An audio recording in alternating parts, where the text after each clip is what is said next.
Mahabubabad MLA Murali Naik కి నిరసన సెగ తగిలింది. ఓ ప్రైవేట్ పాఠశాల ప్రారంభోత్సవానికి ఎమ్మెల్యే వెళ్లారు. గిరిజనుల భూములను కబ్జా చేసి ప్రైవేట్ పాఠశాల నిర్మించారని గిరిజనులు ఆరోపిస్తున్నారు.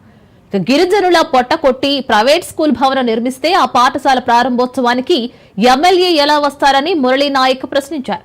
ఎమ్మెల్యే గో బ్యాక్ అంటూ నినదించారు. గిరిజనుల ఆందోళనతో ఎమ్మెల్యే మురళీ నాయక్ వెనుదిరిగారు.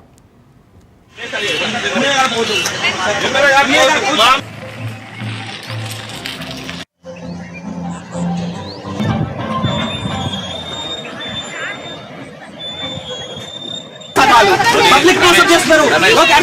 పబ్లిక్ మోసం చేస్తున్నారు. ఇక్కడ అది డిస్పోర్టాడు ఇంకోటి